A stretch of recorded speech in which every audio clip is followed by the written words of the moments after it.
closely with the governor earlier this year to unlock $47 million to make sure that we have the ability to respond during this season right now, which can be very dangerous. And I stand ready to work with the governor, the mayor, and every official out there in Missouri right now to make sure all the resources are available.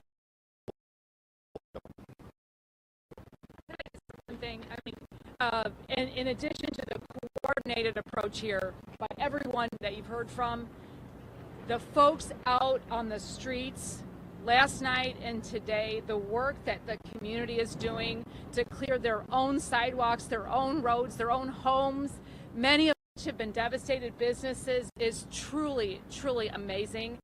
We know that a lot of other folks want to get involved in this cleanup effort, and we welcome that. We will be providing some parameters around how to do that. And just a huge thank you. There's so many folks here who are personally impacted.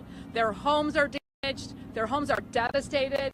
Family members are hurt. Thank you for continuing to do the work. It really, this is a true tragedy. But absolutely, this community is coming together in a truly, truly amazing way. Thank you. So as Mayor Spencer said, the cleanup process has started, but there is so much more work to do. It is still dangerous, which is why the city of St. Louis will continue its curfew because of power lines that are still down. You have damage across the parts of North and West St. Louis. Nails are sticking out of the ground and boards. It is for your safety that you stay home between 9 p.m. and 6 a.m. and our officers will be helping enforce that curfew to protect property as well, to make sure that people are not preying on those who have been devastated. We have a few minutes for just a couple of questions. I know that there's another briefing happening with some of our department leadership here in a little bit, so we have about 5 minutes. You mentioned ways that public can help.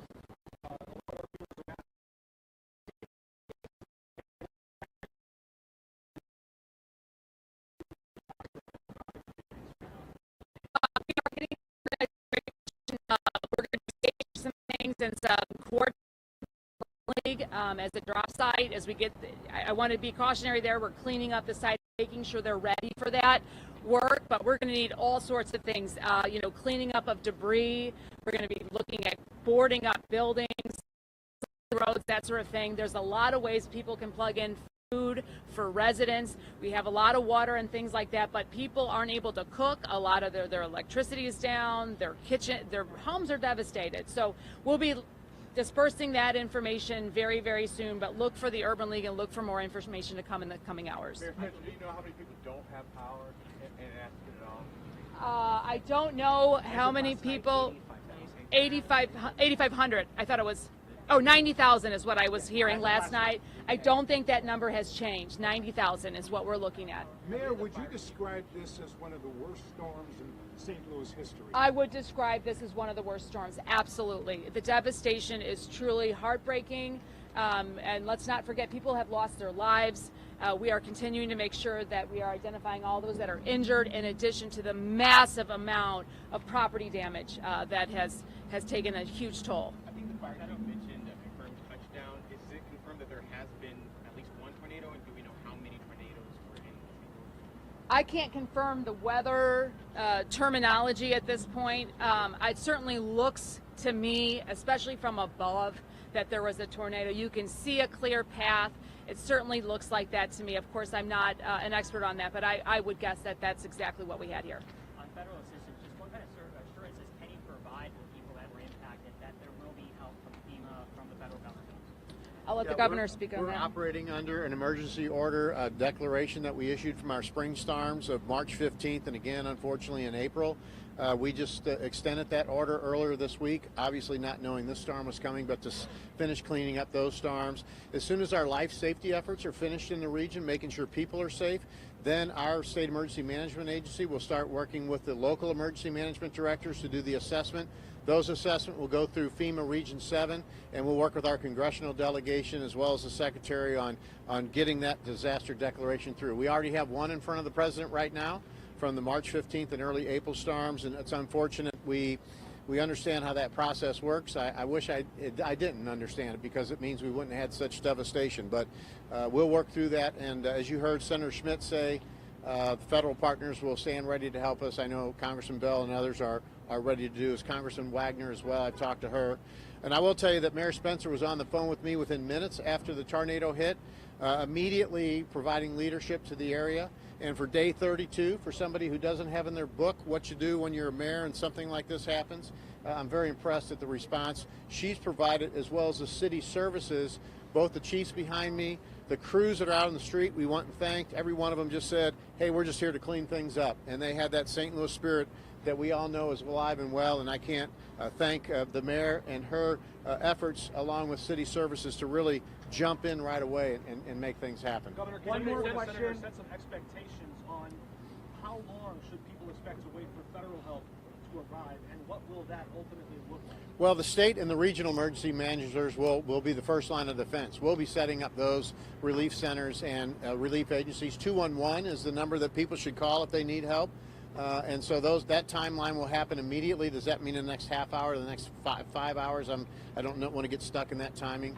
But that will be the first line of defense. And then, as we mentioned, the assessment effort is part of the process that we have to do to turn into assistance to the feds. Is FEMA guys, walking around? Yeah. If people up on the streets are asking me whether I was FEMA, so do we know whether FEMA's actually here and like doing that? Well, what I was going to say is primarily FEMA's role, depending on the assessment level, will be to backfill a lot of the work that's being done at the state and federal level, to make sure there's reimbursement for those efforts. So that way, no one's waiting. I think that's the most important thing is the mayor's doing a great job, the governor's doing a great job of making sure those resources are available and cleaning up right now and helping people who need it. And the federal government comes in and sort of backfills on those needs. And so we want to make sure that the locals here are empowered to do what they need to do, and then we'll advocate to make sure that they get reimbursed for those efforts. And I'll say we were activating to get the assessments right away, so we're not creating a lag on our end. Guys, obviously the top priority is saving lives, still protecting property. Let the leaders go back. What I can promise you is that there will be another update today. I was just speaking with the mayor's office. We're thinking 5 p.m. This will be the media staging point today. So if there are any updates, look for them on X, through the St. Louis Metropolitan Police Department's X account or the City of St. Louis, and then plan on being back here at 5 p.m. for another news. 5 o'clock. I think we're going to have an update on how we're convening Oh, yeah. services. We'll have an update on convening services and how you can help before 5. Unfortunately, I don't know exactly how we'll do that, but we'll get the word out through our press contacts to make sure that we have some level of organization about how people can plug in and help. Follow our social media accounts, guys. Thank you.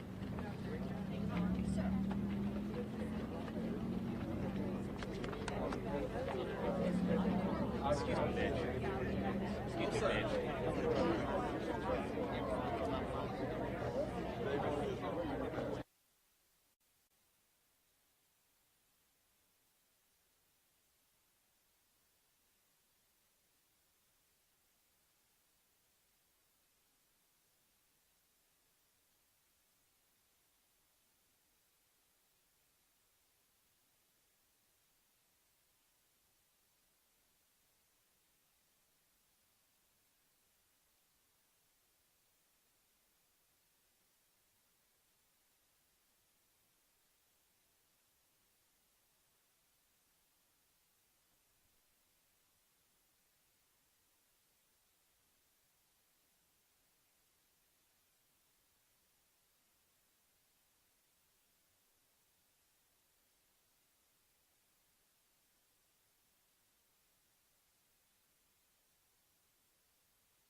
Yeah, I'm rolling.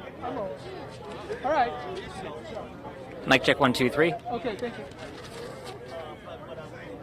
So I'll just hold this out for you here. Step over here, right there. Whenever you're ready.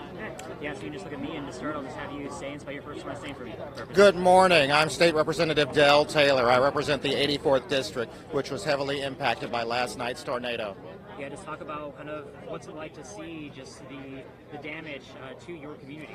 It's interesting that, the damage is sporadic. There are certain spots where we see a number of trees down, and then in other areas we see historic buildings and churches where the roofs have been destroyed. So because things are so haphazard, we're encouraging people to call the St. Louis Citizens Service Bureau to identify what damages they have. That helps them to identify where to send resources. And Dell, just kind of, as you've been driving around, just kind of talk about just how you feel seeing the damage to this area. It's interesting that you ask that because, again, as I drive through some areas, I see nothing at all. Other areas, I see a few down limbs, I see a few trees down, but then literally just across from us, I see one of our historic churches where the roof is completely removed, completely destroyed. It's hard to speak to. Sometimes the impact here, historic building there. It's a lot for our city to work on, and to some small degree, I think we know where some of that RAMS money is going to go to help us clean up some of the demolition and to address some of the historic renovations that we're going to need. And Dell, for you as well, just what does it mean to see the response right now from the city, from the state? Overwhelming, and federally. Our U.S. Senator was here, our Governor Kehoe came out, our mayor. I see individuals from the city emergency management, state emergency management. The response has been overwhelming and outstanding. And a special applause to our Chief of Police, Jenkerson. Last night they were on the scene. They were visiting damaged homes, literally doing the search and rescue last night. So tremendous and overwhelming response. Let's say that over again. He's not the chief of police, he's the fire chief. Let's say it over again. Tremendous response, especially from our fire chief Jenkerson. Their teams were out last night doing search and rescue, looking at any of the damaged homes. So truly amazing response from the federal level, our senators, the state, our governor, city emergency management, state emergency management, even down to our police chief and our fire chief. Outstanding response. And of course, imagine you're probably kind of waiting to really kind of talk with constituents until like after the real emergency kind of lifts, but just kind of as you get out more in the community, just kind of what are some of the things you're just kind of hoping to do the next few days? Right now, in fact, I've been in touch with some of the communities. In fact, we're going to be having a distribution center set up right here on Cates and the Hodemont tracks, just a few blocks from here. Individuals need tarps for their roofs. They need nails. They need water. They need clothing. They need emergency food. So there are a number of emergency sites that have already been set up. The Red Cross is going to be at 3 locations: Grace United Methodist Church, 12th and Park, Friendly Temple. So there are a lot of resources. The trick now is, how are we coordinating? Where do people go? Where do you go if you want to volunteer? Right now we're directing people to the United Way's website. If you want to volunteer or have things to donate, contact the United Way's website and please deliver what you can. Dell, I think that's all the questions I have for you. Anything else you want to say here, Dell? Thank you all for being here. Thanks for helping to get the word out. Devastation throughout different areas of the city. So I think what's most important right now is to follow the instructions that we've been hearing. Do what you can on your own street. Clean up what debris you can. If you have things to donate, if you can be of assistance, visit the United website, United Way's website to find out how you can be of assistance. Well, thank you very much for your time today, Dell. I appreciate it. You're welcome. Thank you. Who's the alderman for this area? Oh, is this her? Okay. Thank you. Hi, Alderwoman. How are you, dear? Good to see you. Do you mind doing a quick interview with us? This is Sean. Hi, nice to one meet of you. our new reporters. Yeah. Okay. Go ahead. Just look at Sean. Yeah. Okay. Alderwoman, I'll just start by having you say and spell your first and last name for me here. Shameen Clark Hubbard, SHAMEEM CLARK HUBBARD. So, Shameen, just first off, just talk about what you're seeing out here in this area where you represent. Yeah, listen, there are 8 neighborhoods in the 10th Ward. All 8 neighborhoods were hit. It went from Clayton and went down north and northeast down to the end of the ward, which is at Taylor and Martin Luther King. I'm sure you know about the 2 lives we unfortunately lost within probably less than a mile of each other. Homes are destroyed. people are without power, staying in the destroyed homes. It's just right about now. It's about not only prayers first, but having the presence, getting the resources on the ground, getting them responded to, answering calls. The entire neighborhood stabilization team for the city of St. Louis is on the ground today. I was just talking to the building commissioner. The building division is on the ground today. Of course, our mayor has responded with the governor and our our federal senator Schmidt. I mean, it's all hands on deck for this, and for me, it's just being in position to be able to respond. Yeah, it's all kind of response. Kind of what does it mean that really right after the situation came yesterday afternoon, people were out trying to make sure that people were okay? Yeah, absolutely. It's about saving lives first, and then property, and then getting people on a path forward for recovery. And I guess in the days ahead here too, just kind of what are you going to be prioritizing? Answering calls, responding, making sure that people feel heard, to meet the immediate needs on the ground, and then forward thinking to make sure that we deploy the funds that we get here in the city the right way to the right people, the right agencies, and the people who really need it to get it on the ground. That'll be where I want to be, make sure that I'm in place for it.